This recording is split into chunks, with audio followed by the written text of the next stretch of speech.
Queremos darle la más cordial bienvenida a una nueva entrega de este espacio, que es un espacio independiente donde nuestros invitados pueden hablar sin ningún temor, sin ningún tapujo.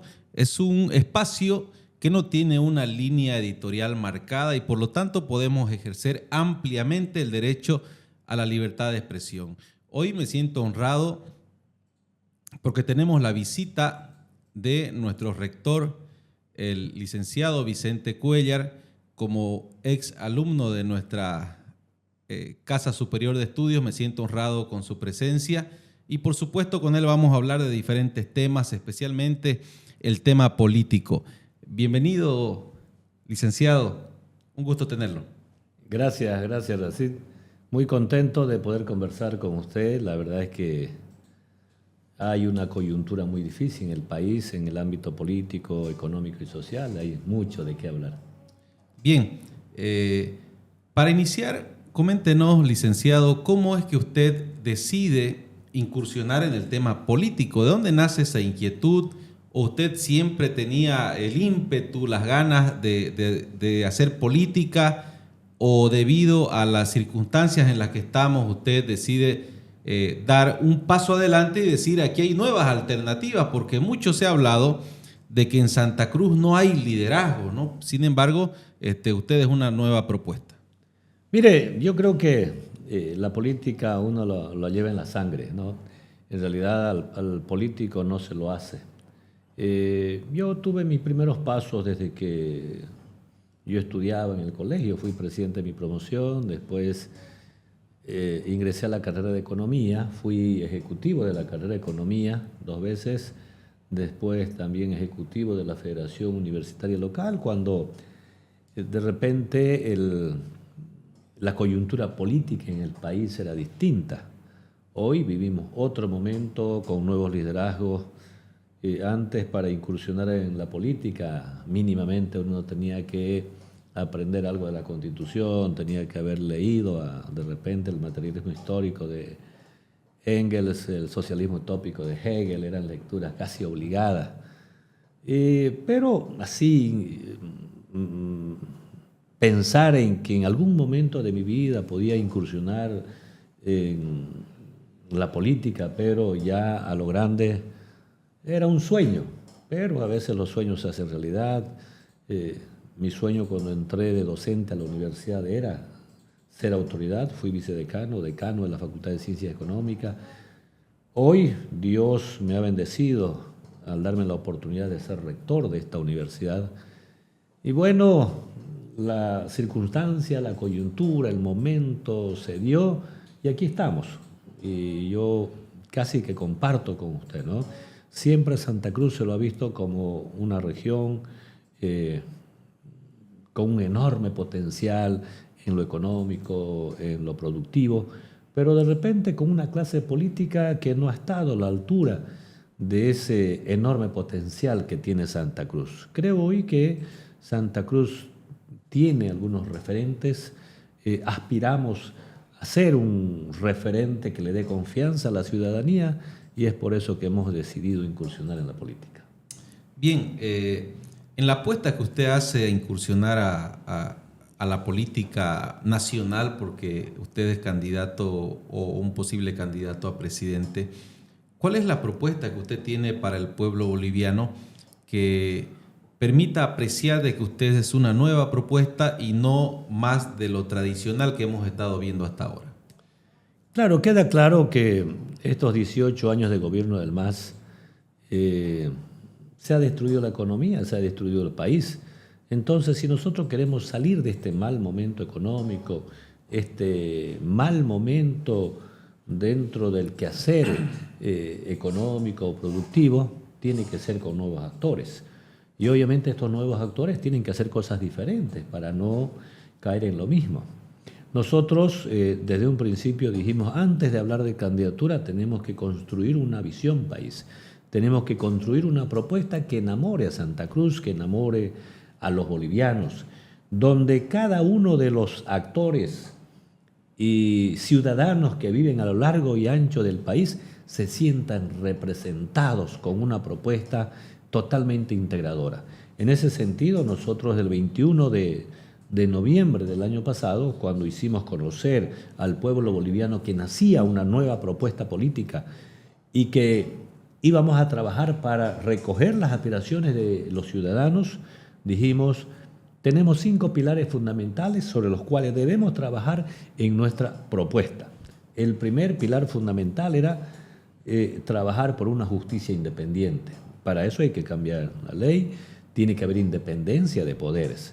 Donde no hay justicia no hay libertad, donde no hay justicia no va a haber democracia. Entonces un pilar fundamental es recuperar una justicia transparente. El segundo pilar fundamental que nosotros nos propusimos en ese momento, dijimos necesitamos una Bolivia autonómica. Todas las regiones tienen un enorme potencial. Santa Cruz, un sector agroindustrial, Sucre, un sector que puede dar mucho con el turismo, Oruro, Potosí, con el litio. Bueno, cada uno de los departamentos tiene un enorme potencial. No se pudieron desarrollar, ¿por qué? Porque el centralismo coartó las aspiraciones y el sueño de las diferentes regiones. Entonces nosotros dijimos, hay que devolverle las competencias a los departamentos, a las regiones, para que ellos diseñen el futuro de cada una de las regiones.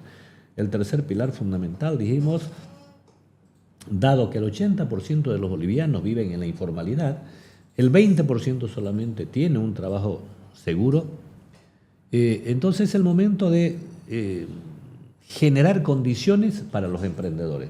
Una Bolivia emprendedora que sea valorada por ese esfuerzo individual y colectivo de la ciudadanía necesita este país. Si no hay empleo, tenemos que generar condiciones para tener emprendedores. El cuarto desafío es cambiar el modelo económico. Este modelo económico, social, comunitario y productivo ha sido un fracaso. En este momento no hay divisas, no hay dólares, no hay gas licuado para que cocine la vecina. En este momento no hay gas, no hay combustible. Entonces estamos a las puertas de entrar a una grave crisis económica que va a tener consecuencias impredecibles. Entonces hay que cambiar el modelo. Este modelo, esta mala copia del modelo keynesiano, hay que cambiarlo por un modelo integrador, emprendedor, con libertad económica. Y por último, Bolivia debe integrarse al mundo, debe tener un nuevo relacionamiento con el mundo. No podemos estar obligados a hacer negocios solamente con los zurdos, con los izquierdistas. El pueblo no vive ni de la izquierda ni de la derecha y no come ideología. Por lo tanto, tenemos que abrirnos y tenemos que empezar a tener un nuevo relacionamiento con todos los países, independientemente del color político e ideológico de cada uno de ellos. En esa propuesta, licenciado Cuéllar, que usted plantea, en el tema, específicamente en el tema económico, hay, digamos, un resurgimiento, si bien usted bien señala y apunta de que de ideología no se come, hay un resurgimiento en la región de tendencia liberal con el liderazgo de Javier Milei. Ya han habido algunas réplicas, creo, de algunos líderes en el país. ¿Cuál es su postura de usted respecto a esto? Porque Milei señala que el Estado no debe inmiscuirse prácticamente en ningún tipo de relaciones entre privados, mientras que acá tenemos un modelo donde el Estado está presente casi en todo. ¿Cuál es la propuesta que usted tiene?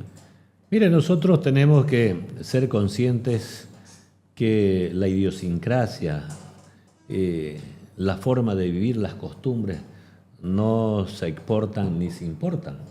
He visto algunas personas de repente en su ingenuidad política. Creo que hubo un congreso este fin de semana en Tarija donde uno de ellos decía, ¡viva la libertad, carajo! Creen que repitiendo las palabras de Milei es una varita mágica que va a cambiar nuestra idiosincrasia, nuestra forma de vida, nuestras costumbres. Es decir, eso es nuestro. Y nosotros dijimos desde un principio, no queremos ser ni Milei, ni Bukele, ni nada. Nosotros somos lo que somos bolivianos. Vicente Cuéllar es un chaqueño que echó raíces aquí en Santa Cruz, un hombre que viene de cuna humilde y por lo tanto yo no necesito imitar a alguien. Nosotros conocemos cómo vivimos los bolivianos y tenemos que darle respuesta a esa demanda. Evidentemente que tenemos que complementar nosotros el mercado con el Estado. Comparto de que este modelo económico, social, comunitario y productivo ha sido una mala copia del modelo keynesiano. El modelo keynesiano planteaba un Estado regulador, un Estado productor. pero no un Estado corrupto. Este es un Estado corrupto. Y obviamente por eso es que ha generado como uno de sus pilares fundamentales la confrontación entre Occidente y Oriente, entre ciudad y el campo, porque en la confrontación, en su hipótesis, ellos salen ganando. Nosotros no necesitamos confrontarnos con nadie. Nosotros debemos hacer los esfuerzos para reconocer nuestras diferencias. Si reconocemos nuestras diferencias, vamos a encontrar puntos de coincidencia para lograr la unidad. Para nosotros la unidad es imprescindible y generar condiciones para esos emprendedores, para que la empresa privada se desarrolle, para que el gobierno o el Estado sea, en todo caso, un aliado estratégico del sector productivo. Y no lo que ocurre hoy, por hacer prevalecer las condiciones políticas e ideológicas, el gobierno se ha convertido en el principal obstáculo del sector productivo. Lo ha asfixiado, lo ha apretado, le pone cupo para las exportaciones y así no se puede desarrollar. Si nosotros queremos divisas, si nosotros queremos dólares, es promoviendo obviamente la exportación, generándole condiciones al sector privado. Pero eso no se puede generar si es que no tenemos seguridad jurídica, si es que no tenemos una división total de los órganos del Estado, la independencia de poderes. Yo decía hace un momento, no puede haber democracia si no hay justicia. No puede haber seguridad jurídica si la justicia está en manos de los políticos. Entonces nuestra concepción, nuestra forma de ver las cosas es totalmente distinto. Le vamos a generar al sector productivo las condiciones para que se pueda desarrollar. En ese escenario de promoción de nuevas iniciativas empresariales, de los emprendedores, ¿cuál es la postura que tienen en torno a los derechos de los trabajadores? Han venido acá algunos invitados que proponen que el Estado no debe meterse en ese tipo de relaciones laborales, es decir, déjenlo ser al empleador y al trabajador y que se saquen la mugre. Entonces, yo en algún momento les decía, no es una relación materialmente igual la del empleador y el trabajador, y por ello se justifican algún tipo de normativas protectivas. ¿Cuál es la postura que usted tiene respecto a ese tema? Mire, respetar las leyes y la Constitución. Nosotros tenemos, evidentemente, leyes protectivas al trabajador.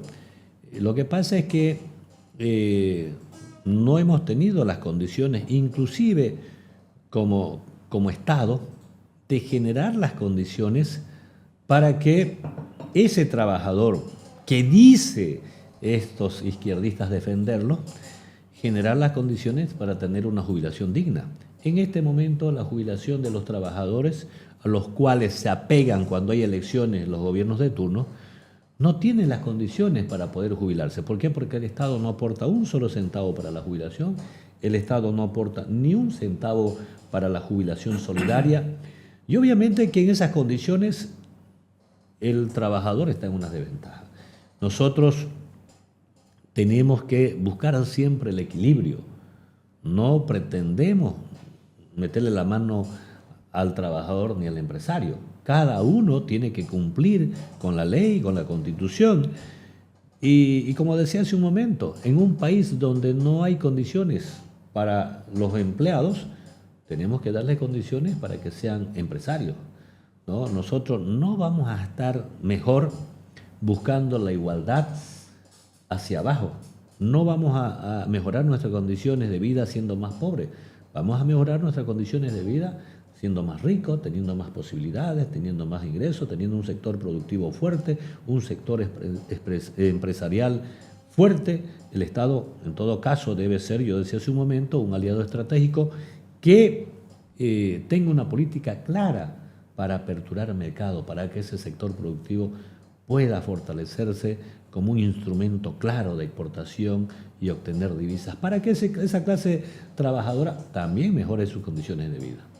En ese tema de las jubilaciones también hay ciertos sectores que son privilegiados, ¿no es verdad? Por ejemplo, los militares, el tema de los mineros que tienen una jubilación por encima del rango que tienen los demás trabajadores. ¿Cuál es la opinión que tiene usted al respecto? Mire, nosotros desde la Universidad Autónoma Gabriel Sané Moreno hemos fijado una postura clara sobre primero el funcionamiento mismo de la gestora pública. Resulta de que la gestora en este momento está funcionando como un apéndice del Ministerio de Economía. La ley 065 establece con claridad meridiana de que la gestora debe ser una empresa estratégica que debe funcionar con 5 directores, de los cuales debe elegirse a la MAE. Sin embargo, desde su creación, cuando el señor Arce Catacora era ministro, ha venido funcionando como un apéndice del Ministerio de Economía. Por lo tanto, eso no puede ser, porque la plata que maneja la gestora pública no es plata del Estado, no es plata del trabajador, es plata del empleado, del trabajador.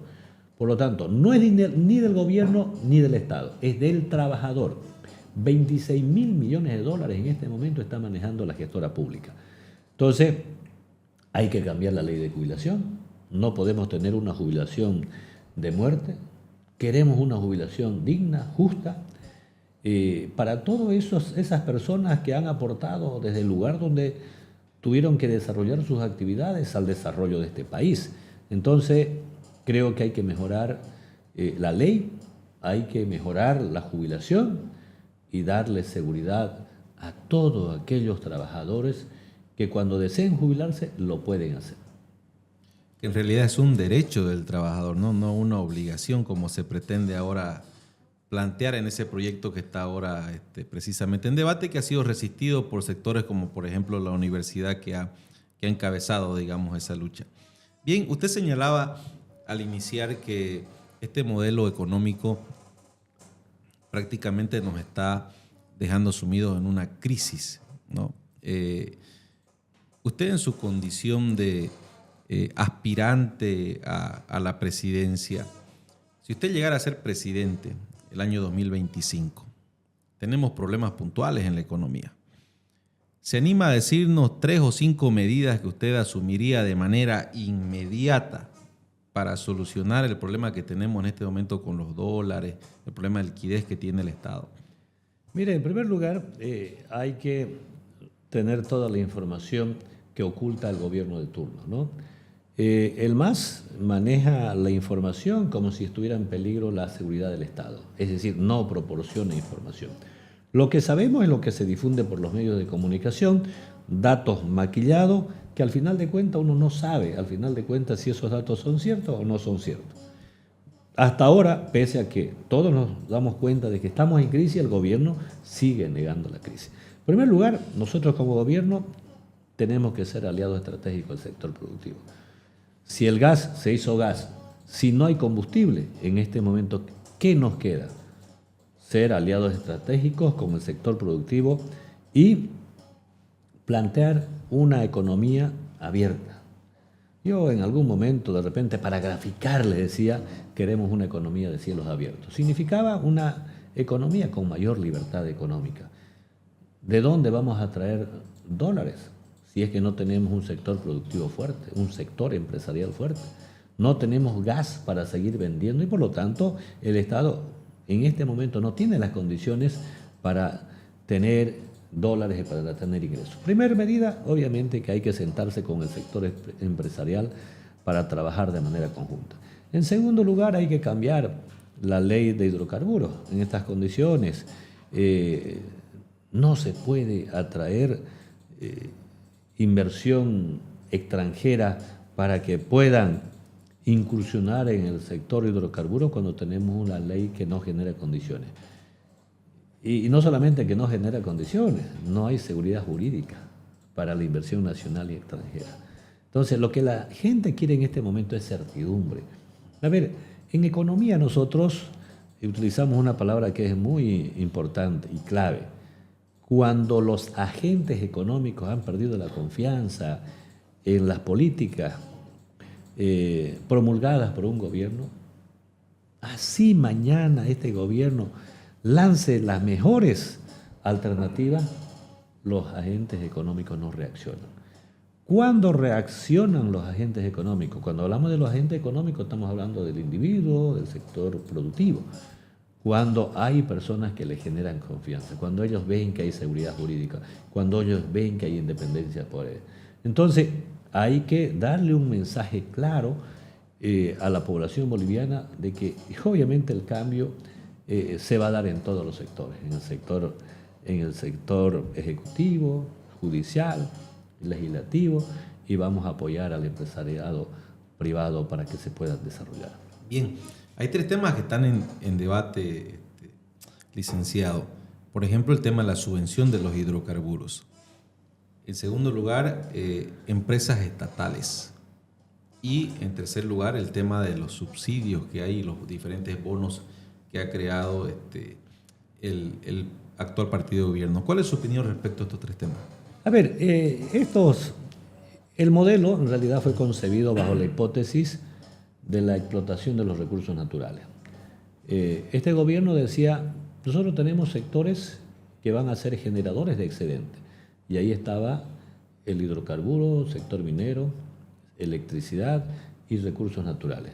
Obviamente que nosotros sabemos que el único sector que podría generar excedente era el sector hidrocarburífero, porque el minero está prácticamente en manos de las cooperativas mineras. Los recursos naturales son incipientes. ¿Por qué? Porque lejos de aprovechar nuestros recursos naturales como el litio, lo queremos regalar a las empresas que están de acuerdo política e ideológicamente con nosotros. Entonces, este modelo nace bajo esa hipótesis de que el gas, los volúmenes del gas iban a ser crecientes y los precios iban a ser crecientes. Nada de eso ha ocurrido.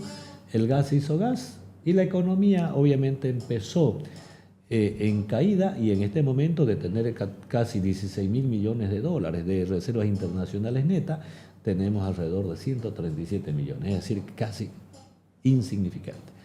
Por lo tanto, este modelo no generó esos excedentes que debería generar. Ahora, este mismo modelo decía, estos recursos que van a ser los excedentes del sector hidrocarburo, vamos a pasarlo al sector generador de ingresos, que van a ser, bueno, la industria y todo el sector productivo. Sin embargo, este mismo modelo dice, y todo lo que nos ingrese por este lado lo vamos a distribuir equitativamente. ¿Cómo? Con diferentes bonos. Bonos Juancito Pinto, bonos Dignidad y demás cosas.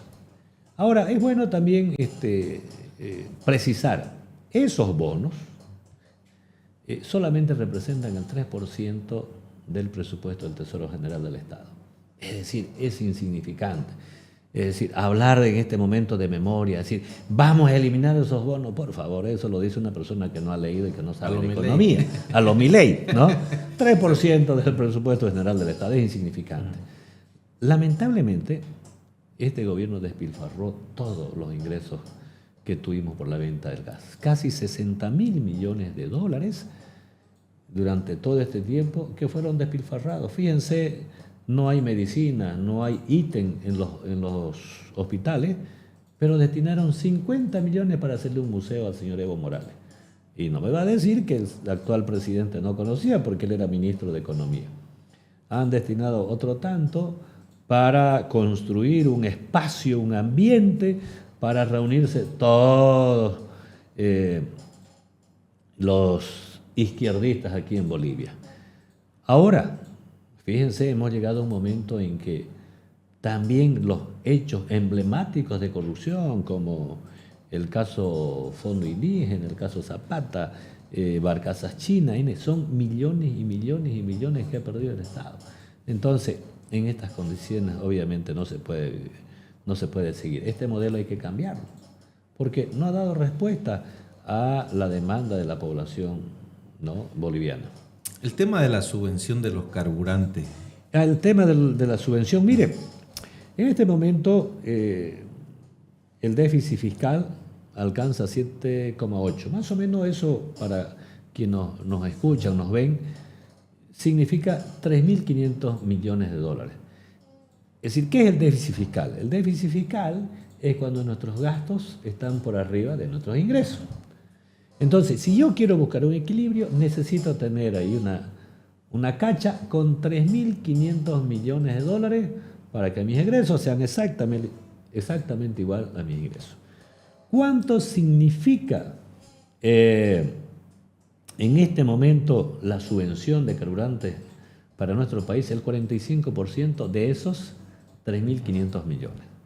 Entonces, a corto plazo, no nos vamos a mentir, es muy difícil solucionar. Se están haciendo esfuerzos creando las plantas de biodiesel, 2 plantas, una en La Paz, otra aquí en Santa Cruz. Eso, obviamente que es solamente un paliativo.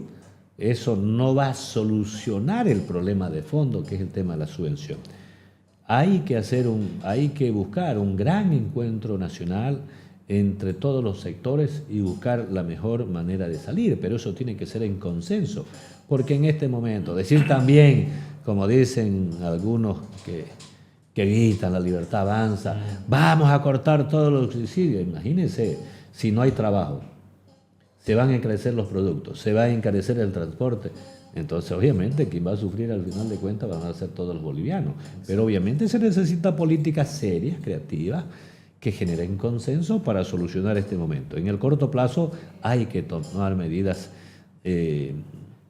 por esa vía y en el mediano plazo hay que cambiar la ley de hidrocarburos, hay que invertir en exploración para que en el mediano plazo podamos tener nuevamente pozos productivos que nos puedan solucionar estos problemas. Bien, hablando del liderazgo de Santa Cruz, ¿usted considera que en las próximas elecciones podemos tener un presidente de Santa Cruz? Con absoluta certeza. A ver, y no solamente lo decimos porque Santa Cruz va a decidir por su población quién va a ser el próximo presidente. Nosotros hace un tiempo atrás, de repente, no habíamos prestado mucho interés en la política, de repente por la misma idiosincrasia también de la gente que vive aquí en Santa Cruz. Gente que se ha dedicado a hacer empresa, a generar condiciones para el desarrollo de la región y obviamente que eso ha sido muy bueno. Ahora vivimos otro momento. Santa Cruz poblacionalmente tiene un peso específico a nivel nacional, seguramente los resultados del próximo censo nos va a reflejar eso. Económicamente nosotros hemos crecido y ahora políticamente también estamos madurando, porque uno de los grandes problemas de repente de los políticos que incursionaron en la política, valga la redundancia, tuvimos un discurso muy limitado, un discurso solo para nosotros, un discurso que llegaba solo al cuarto anillo. Hoy nuestra visión es distinta, nuestra visión es una visión integradora. Nosotros desde Santa Cruz tenemos una visión país, desde Santa Cruz estamos construyendo una alternativa para todos los bolivianos. Entonces yo creo que es el momento, es la hora para que uno de los actores de esta región pueda llegar a la presidencia. Vicente Cuéllar, uno de ellos, firme aspirante. Nosotros hemos planteado ya un proyecto y hemos dicho de que aspiramos a ser la única alternativa viable para el 2025. ¿Y por qué? Y no es porque sea Vicente, no es porque sea rector de la universidad, sino porque somos la única alternativa seria, formal, con un equipo serio. Y yo decía, no quiero parecerme a nadie, yo quiero que desde abajo se construya una visión distinta de país. Estamos hablando con gente de todos los departamentos, estamos hablando el mismo lenguaje porque venimos desde abajo, sabemos las necesidades del pueblo, no queremos utilizar al pueblo solamente para que voten por nosotros, queremos solucionarle el problema y para eso tenemos que hablar y trabajar con ellos.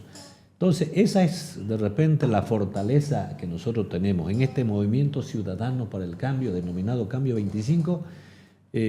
Su fortaleza es ser uno más del pueblo. Y aquí también yo apelo a la conciencia del pueblo boliviano, ¿no? A veces los mismos cruceños preferimos traernos otro de otro departamento y no fortalecer lo que tenemos, ¿no? Es decir, nosotros tenemos que ponernos los pantalones largos y pensar que sí estamos en condiciones de asumir el reto el 2025. ¿Ya tiene un partido político conformado, Vicente Cuéllar, una agrupación ciudadana? ¿Con qué vehículo pretende? Nosotros estamos trabajando en una alianza, evidentemente que un requisito sine qua non para participar en una elección nacional es tener un partido de alcance nacional.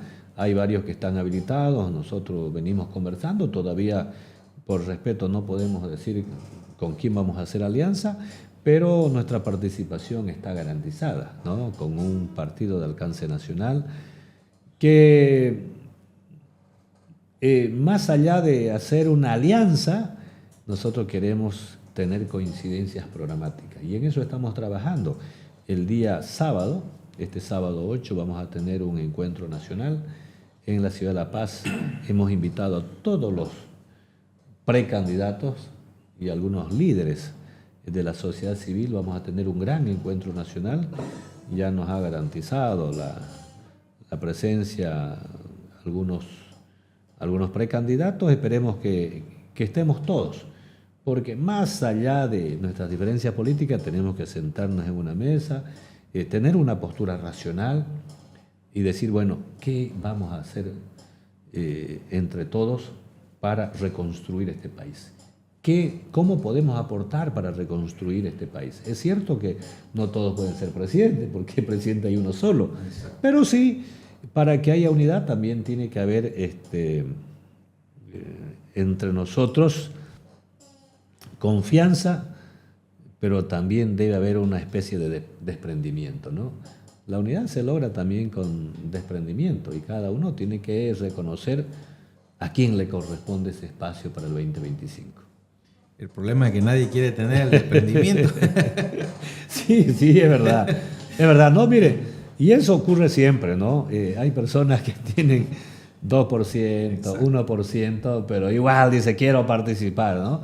Son aspiraciones legítimas, ¿no? Pero más allá de las aspiraciones legítimas, más allá de hacer uso de mi derecho político, yo debo también ser consciente de la situación económica y política que vive el país. El MAS ha destruido este país, ha quebrado este país, ha quebrado la economía, y la única forma de salir de esta grave crisis económica es sacándolo del MAS. El MAS no tiene nada más que ofrecerle a los bolivianos. El MAS fue un gran engaño para el pueblo boliviano. Corrupción, narcotráfico, contrabando, todo lo ilícito se ha reflejado en este gobierno del MAS. Y obviamente solamente utilizó la huipala, solamente utilizó el poncho para mentirle al ciudadano de a pie. Solamente utilizó esos símbolos, ¿no?, para decir que los representaba, pero a la hora de la verdad no los representó ni solucionó sus problemas del pueblo. Bien, la universidad y por supuesto su persona encabezaron la lucha porque se realice el censo y porque tengamos también de manera oportuna los resultados, ¿no? Eso le ha costado que le inicie un proceso penal a usted.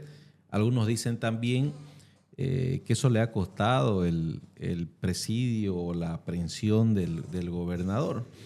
Ahora, ya que pasó el tiempo, en el análisis y tal vez en la crítica o la autocrítica que se pueda hacer, ¿cómo ve usted ese proceso que se dio? Mire, en realidad nosotros teníamos casi la obligación moral de exigir censo de población y vivienda, por la sencilla razón de que como universidad nosotros somos una institución discriminada a nivel nacional. Somos la universidad que menos recursos per cápita recibimos a nivel nacional, menos que todas las universidades. Y la universidad tiene 4 fuentes de financiamiento: recursos propios, soporte del Tesoro General de la Nación, coparticipación y recursos IDH. Recursos IDH y recursos propios no tenemos, porque ya el gas se hizo gas, no recibimos casi nada de los impuestos directos a los hidrocarburos. Nuestra principal fuente de financiamiento es la coparticipación. Es decir, de todos los impuestos que se pagan en este país, el 75% se queda en el Tesoro General de la Nación, en La Paz. el 20% se distribuye entre los 339 municipios que hay en el país. Y el 5% se distribuye entre todas las universidades públicas. Esta Universidad Autónoma Gabriel de Moreno recibe recursos con los datos del censo del año 2012. El año 2012 la universidad tenía 60.000 estudiantes. Hoy estamos bordeando los 120.000 estudiantes. Entonces, nosotros necesitamos que se actualicen los datos.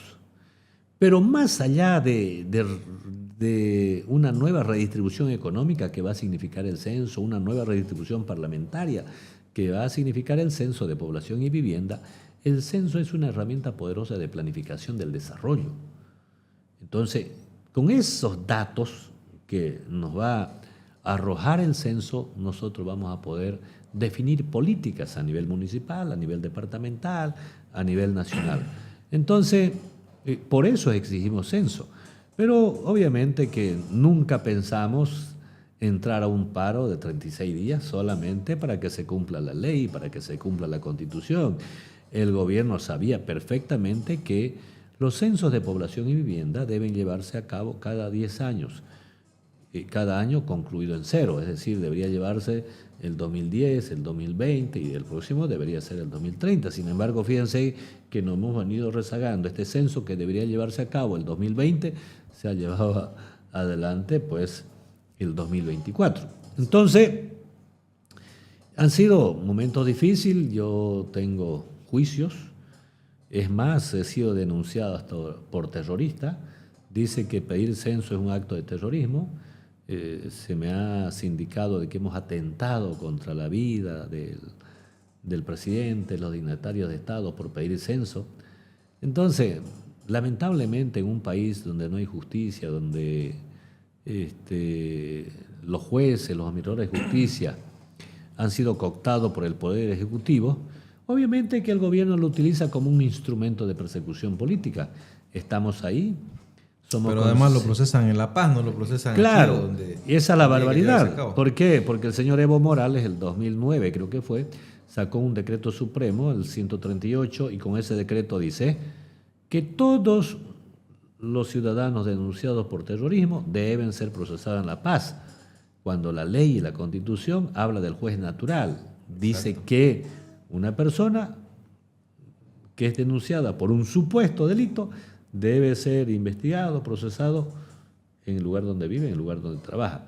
Pero son las arbitrariedades de este gobierno del MAS, ¿no? Son las arbitrariedades y barbaridades, y es una muestra clara que no se respetan los derechos fundamentales de los ciudadanos. Vicente Cuéllar está firme, no retrocede, no se deja amedrentar. Usted dice que esta acción tiene, entre otros fines, buscar seguramente de que usted ya no aparezca en el escenario político. No, nosotros seguimos firmes, somos conscientes que no hemos cometido ningún hecho ilícito, lo único que fue en su momento es exigir que se cumpla la ley, y nosotros hemos dicho, el día que nos sigan procesando y cuando nosotros tengamos que presentar nuestros descargos, nuestros testigos, vamos a abrir libro a nivel nacional para invitar a todas las personas, a todos los ciudadanos que quieran ser testigos de nuestros actos, de nuestros hechos, que lo hagan. Dijimos, bueno, ojalá que podamos llegar al 1.000.000 de testigos, ¿no? Porque la persona que nos denuncia es una persona que ni siquiera estuvo en Santa Cruz, creo que ni conoce Santa Cruz. Es una persona del Alto, de una de las centrales obreras del Alto, que lo vemos siempre en todos los actos políticos con el señor Arce Catacora, y esa es la persona que nos denuncia. Por lo tanto, nosotros también vamos a utilizar testigos de todo el país para que puedan avalar nuestra conducta en todo ese proceso. Fuimos de repente los más equilibrados y propositivos porque nuestro fin no era político, era institucional. Nosotros dijimos, bueno, se deben cumplir con el censo de población y vivienda de acuerdo a lo que establece la ley y la Constitución. No vamos a retroceder, seguimos firmes en nuestro propósito, somos conscientes de que el 2025 puede ser un año histórico para quienes vivimos en esta región y además para todos los bolivianos, porque una persona académica, una persona propositiva, que más allá del disenso siempre busca el consenso, pueda llegar a ser una opción viable para todo el pueblo boliviano el 2025. Bien, antes de pasar al tema de la unidad y todo eso, ¿qué le depara al país en el tema económico? Usted de su formación, ¿cómo ve la proyección de aquí hasta el 2025 en la que podamos cambiar de presidente? Miren, la verdad es que la única alternativa que le queda al pueblo boliviano es sacar al gobierno del MAS.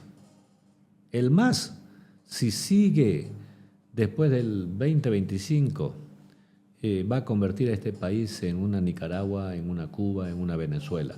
No hay mecanismo, forma de quedarse en el poder, de que el MAS se quede en el poder, si no es a través de la fuerza, si no es a través de los mismos mecanismos que están utilizando en Cuba, en Venezuela y en Nicaragua. Lamentablemente el MAS quebró el país, por lo tanto viene a ser casi una condición principal sacar al gobierno del MAS. Miren, le voy a dar algunos datos que de repente son bastante ilustrativos para quienes nos ven a través de las redes. Este país nunca en su historia había recibido tantos ingresos como en el gobierno del MAS, 60.000 millones de dólares aproximadamente. En contrapartida, recibimos esa cantidad de dinero, pero nunca en la historia también este país había estado endeudado en la manera en que está en este momento. Nunca habíamos estado tan endeudados como estamos en este momento. ¿Cómo se explica eso? A ver, si recibimos tantos ingresos, ¿por qué nos endeudamos tanto? Deuda externa, este año va a llegar a los 14.800 millones de dólares y están creo que 2.000 millones ahí en la puerta para ser aprobados en la Asamblea Legislativa Plurinacional, lo cual va a aumentar considerablemente nuestra deuda externa. Y siguen tramitando otros créditos. Obviamente que hay algunos créditos que se desembolsan periódicamente. La deuda interna casi está alrededor de los 20.000 millones de dólares. Imagínense la cantidad de plata.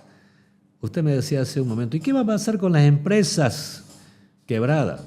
Estas empresas que ha creado el MAS, todas deficitarias. ¿Saben cuánto le deben al Banco Central de Bolivia? Alrededor de 46.000 millones de bolivianos. Es decir, tenemos que tomar medidas urgentes. Varias de esas empresas tienen que ser liquidadas, porque no podemos nosotros seguir erogando recursos en estos momentos en que el erario nacional no tiene los recursos para destinarlo a un fondo que no genera productividad. Por lo tanto, nunca en la historia habíamos estado en esta situación. Pero es más, el 2014 nosotros teníamos, le decía hace un momento, reservas internacionales netas alrededor de los 16.000 millones de dólares. Hoy estamos en 137.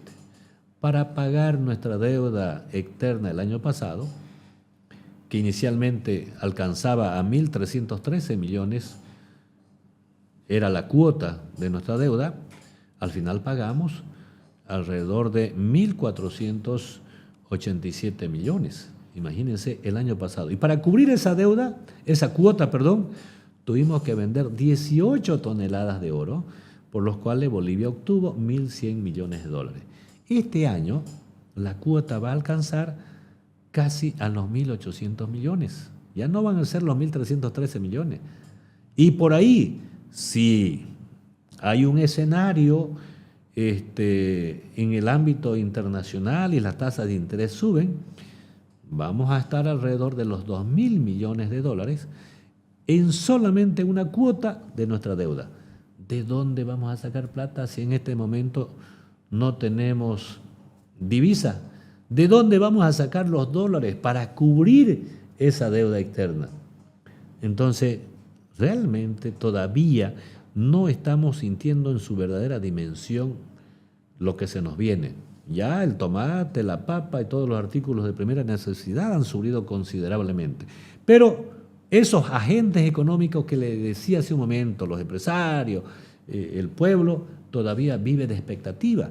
Porque ahí hay que reconocer que el sector empresarial, pese a ser vapuleados, a tenerlo al gobierno como su principal obstáculo para el crecimiento, todavía le sigue siendo funcional al gobierno. ¿Por qué? Porque esas reuniones públicas donde firman acuerdos de 10 puntos y donde dice que ya no va a faltar el dólar, que le van a generar las condiciones, que van a liberar las exportaciones, solamente generan expectativa. El pueblo ve esas reuniones y dice, ah, caramba, mire, sabe que ya se sentó el gobierno con el sector empresarial, las condiciones económicas van a mejorar. Expectativas, porque en la práctica nada de eso ha ocurrido. Ni el sector empresarial ha sido liberado para poder exportar todo lo que tiene, ni el gobierno ha definido una política para apertura de mercado, ni el sector empresarial tiene la seguridad jurídica, siguen los avasallamientos y el pueblo tampoco ha mejorado sus condiciones. Son expectativas que se han generado en un momento en que la situación era muy difícil para todos los bolivianos. Exacto. Aún no hay una unidad en el partido o en la oposición que va a hacer frente al MAS el 2025, pero tampoco el MAS tiene unidad en este momento. ¿Usted considera que Evo Morales se va a imponer o finalmente Lucho Arce va a poder ser candidato? No, yo creo que el señor Evo Morales no va a ser candidato a presidente. Ya hay una sentencia constitucional que dice que él no tiene ese derecho humano para reelegirse las veces que sean necesarias. De hecho, entonces nosotros los damos por descontado de que el señor Evo Morales no va a poder ser candidato a la presidencia. Y Arce no tiene ninguna posibilidad. Y por último, aquel boliviano que vote pues por el MAS ya sería el colmo. Un partido de gobierno como el MAS, que ha quebrado la economía, que ha quebrado este país, que todavía reciba el apoyo del pueblo, sería una barbaridad. Entonces creo que el pueblo boliviano va a ser racional a la hora de votar. Va a votar por una alternativa viable, va a votar por una alternativa seria y va a votar indiscutiblemente para que el MAS no vuelva más al gobierno. Bien, y del otro bando de la oposición, ¿usted cree que se va a poder llegar a concertar la unidad? Estamos trabajando en eso, sé que es muy difícil. A veces los apetitos personales están por encima, ¿no?, de los intereses colectivos. Nosotros estamos pensando en que los intereses colectivos deben estar por encima de los intereses particulares. Estamos trabajando en esa unidad posible, hemos tomado la iniciativa, hemos firmado una especie de acuerdo, de un documento marco en mis oficinas con algunos actores como la señora Amparo Vallivian, como el señor Agustín Zambrana, el señor Carlos Bor. Este fin de semana, ojalá que estén todos los actores en ese encuentro que estamos coordinando en la ciudad de La Paz. No hay peor gestión que la que no se hace. Vamos a seguir trabajando pensando en que quienes no tengan opción, pues dejen a otros que sí tienen opción. Y en eso estamos trabajando. Nosotros siempre vamos a pensar primero en el interés colectivo que en el interés individual. No me quita el sueño de ser presidente si mañana hay otra opción y que vemos que sí no está con el MAS y quiere y tiene posibilidades de llegar al gobierno, pues lo vamos a apoyar. Y obviamente que también esperamos lo mismo de los diferentes actores. Porque pareciera ser que están como que trabajando en escenarios distintos. Candidatos nuevos, me refiero a personas que por primera vez van a ser candidatos y candidatos que ya antiguamente fueron candidatos.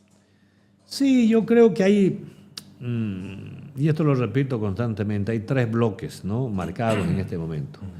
El primer bloque, donde están todos los candidatos del MAS. Está el señor Evo Morales, que ya de hecho no puede ser candidato, el señor Luis Arce Catacora y el señor Andrónico. Ese es el bloque oficialista. No sé si por ahí aparecerá otro oficialista. Hay otro grupo donde están todos los actores tradicionales, no voy a decir su nombre, todos los conocemos, que lamentablemente ya no generan confianza, pero sí tienen una gran vivencia, una gran experiencia, una gran formación y pueden aportar mucho en ese propósito de unidad que estamos buscando. Y el tercer bloque es el bloque de nuevos actores. Hay actores que tienen mayores posibilidades que otros y esto es normal, es natural. Y entonces, sin embargo, tanto los tradicionales como este bloque emergente tienen que sentarse en una mesa para buscar esa unidad posible, ¿no? En este momento no estamos en ese momento donde nosotros podemos despreciar el apoyo de alguien. Necesitamos el concurso de todos para lograr esa unidad posible. Bien, en el tema de... El Comité Cívico ha planteado reevaluar la relación del Estado con el departamento. Usted apuesta por la autonomía, usted se decanta por el federalismo. ¿Cuál es su postura respecto a esto en el entendido que seguimos con los mismos problemas del centralismo? Para pedir un ítem para un hospital tenemos que esperar que la ministra ponga la firma, etcétera, etcétera. Claro, yo en su momento cuando me preguntaron qué pensaba del federalismo, y obviamente que recibí muchas críticas de algunos radicales, yo dije que un paso previo para hablar de federalismo es consolidar las autonomías. Las autonomías las hemos ido perdiendo poco a poco. Y lo que usted dice es cierto, pero que no solamente va en el tema de los hospitales. En este momento el servicio de salud tiene tres cabezas. Tiene la cabeza del Poder Central, la cabeza del departamental y del municipal. Así no se puede trabajar por mejorar la justicia.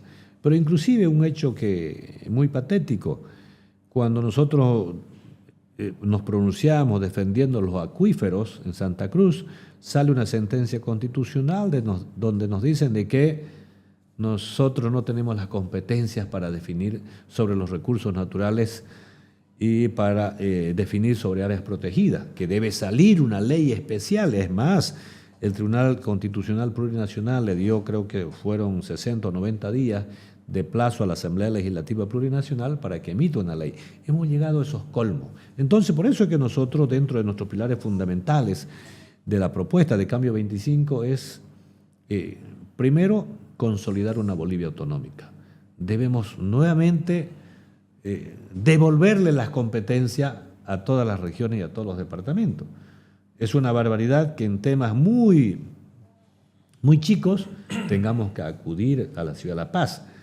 Es una barbaridad que un burócrata a 1000 kilómetros de distancia, detrás de un escritorio, decida qué tenemos que hacer nosotros aquí en Santa Cruz.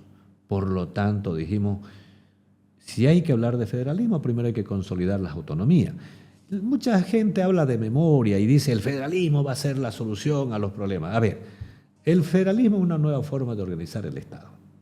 Una forma distinta de organizar el Estado no te trae bienestar de manera automática. Si mañana sale una nueva constitución promulgando de que todos los departamentos, ¿no? O entramos a un régimen federal, usted no va a mejorar sus condiciones de vida. Yo no voy a mejorar mis condiciones de vida. Lo que vamos a hacer de repente es tener las competencias para generar condiciones, pero eso es un proceso. Entonces, una nueva forma de organizar el Estado no te trae bienestar de manera automática.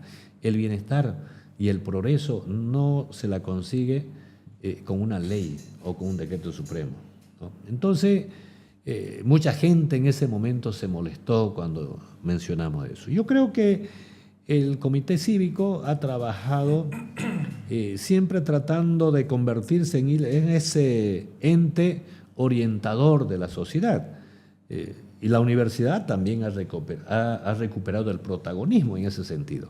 Sin embargo, yo creo que el Comité Cívico vino realizando una serie de jornadas por ahí. El título que ellos plantearon, para mi gusto, no era el adecuado cuando decimos Santa Cruz debe definir el nuevo rol con el Estado. Nosotros somos parte del Estado, ¿no? Entonces, pero todos los esfuerzos que se hagan para tener autonomía y hacer prevalecer los derechos de las regiones, pues bienvenidas, siempre van a ser bien recibidas. Bien, en la parte final tenemos un problema con el tema de la justicia, que usted ha hecho alusión muchas veces en sus intervenciones en esta entrevista. tenemos magistrados que están con un mandato vencido, es decir, están ya en una ilegalidad. Ese no es un tema menor, ¿no? Y creo que todos los bolivianos prácticamente estamos consintiendo, por lo menos tácitamente, en eso. ¿Qué sucede si mañana se autoprorroga por último el presidente, que en las condiciones en las que estamos? ¿Cuál es su posición al respecto? Mire, eso denota que hay una crisis de Estado, ¿no?